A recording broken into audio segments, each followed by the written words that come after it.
Yo, what's up, YouTube, man? It's your boy Cam back in with another video, man. Today, man, we gonna be speaking on your boy Lebron James, man. I gotta get this dude his credit, man. LeBron James has been completely dominant in these last few games.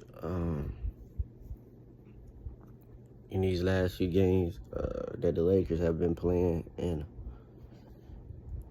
Brian been balling, bro. I gotta get him his credit, man. Brian been out there hooping. Uh, Brian gets a lot of hate. Sometimes unwanted hate, but um, I gotta give dude his credit, bro. Nigga out here balling, bro. Nigga out here balling, cuz. Gotta get nigga his credit, though, man. When Lakers coming off a victory against the Clippers last night, great game, hard-fought game, went down to the wire. Him and Luka was hitting big shots in that fourth quarter. Bron pretty much taking over. Luka didn't have the best of shooting nights, but he still went out there and got your 30 on. And, Bron was just, picking his spots. Really, what I like about what Bron has been doing ever since Luka got to the team is Bron is being selective, pretty much, when to score. And Bron, I don't think, in my opinion, other than when he was with Cleveland, playing with Kyrie Irving, I'll say Bron, I ain't gonna lie, Bron, as ball dominant as Bron is, I know a lot of people say Bron is not a good off-ball player. I think it just depends on. I really think it just depends on the player that he's playing with. Like, as for instance, we all know Luka is one of the most ball dominant players in the league, right?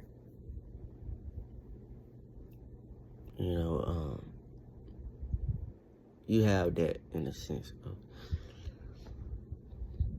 if you really look at it though, in hindsight, throughout Bron's career, with he has played with guys, who needs the ball to be effective, like D Wade's, the Kyrie Irvings, the Anthony Davises.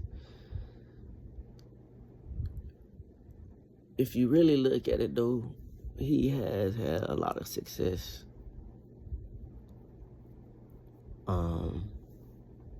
playing off ball in a sense. Now, obviously, most of those teams, like the Miami Heat, he was the best player.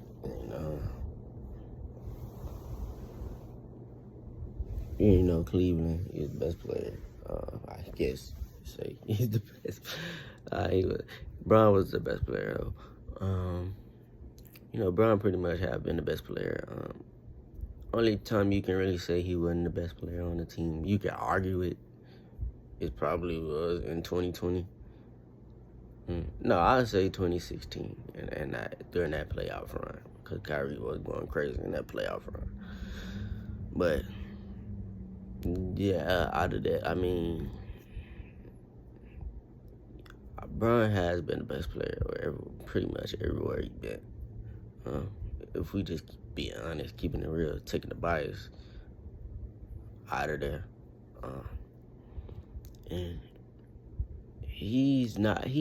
even though LeBron needs the ball to be effective, he needs the ball in his hands to be effective.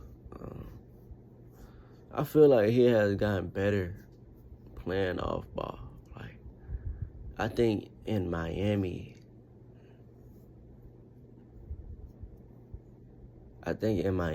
well, I can't really say that because He was playing off ball in Miami really well.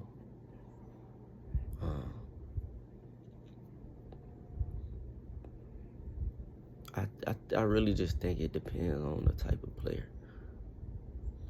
Because you have a player like Westbrook, like, the fit wasn't ideal because Westbrook couldn't shoot.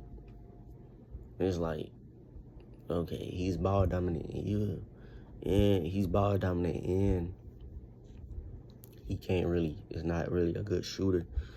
It's not really the ideal fit with the LeBron James. Now, you look at guys like Luka, you say, oh, well, Luka is the most ball dominant player in the league, and Luka. But I think the difference between Luka and a Westbrook is IQ.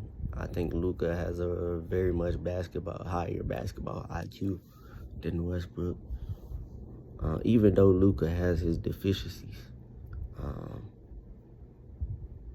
LeBron can kind of like hide those deficiencies in Luka's game because LeBron don't have to pretty much carry the load on a night-to-night basis.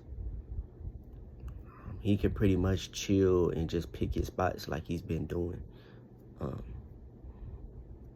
With the Westbrook, he couldn't really do that because, for one, you got Westbrook, AD, and they had. I forgot who they were starting. I think was it JaVale McGee on that team? I think that's the team. It was a big that they had that lineup right there was that lineup there was crazy. The spacing wasn't there at all.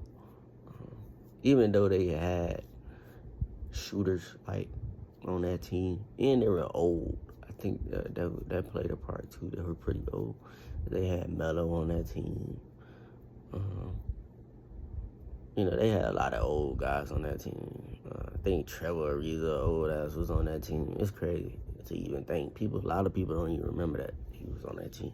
But, and I think, in a sense, I'm going to have to give credit to J.J. Redick. And J.J. Redick is making this thing work. And J.J. Redick is a great basketball mind, I want to say. Even though J.J. Redick, it's like you can't take the dude serious, but he knows basketball, bro. I ain't gonna question the man basketball acumen. Now, the problem gonna be is obviously in the playoffs how the Lakers gonna be. And what it's gonna be in the playoffs, how it's gonna work in the playoffs. Because with them not having a big, but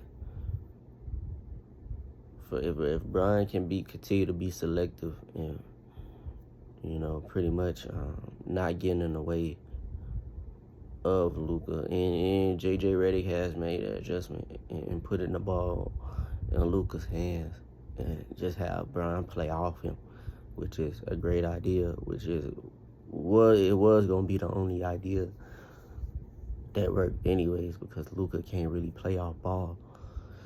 And so even though Luka hasn't really had great shooting, he hasn't had good shooting splits, he's still been effective in doing other things. And he has been playing decent defense.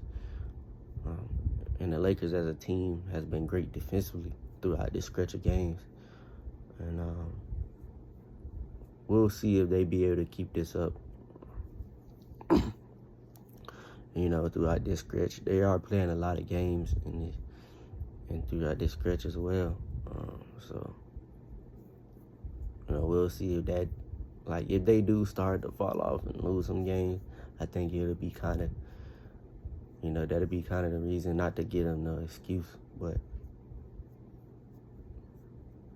You know, that'll kind of be one of the reasons they do fall off if they was to.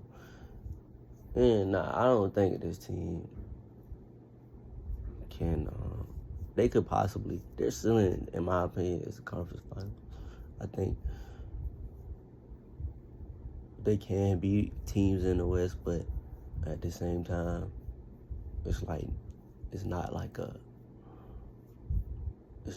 they're like this all-time great team. They can beat teams as well, you know. And I think there's teams in the West that can beat them, so I don't think they're a championship team. But we'll see what happens, man. Make sure y'all hit that like button, subscribe. And I'm out, man.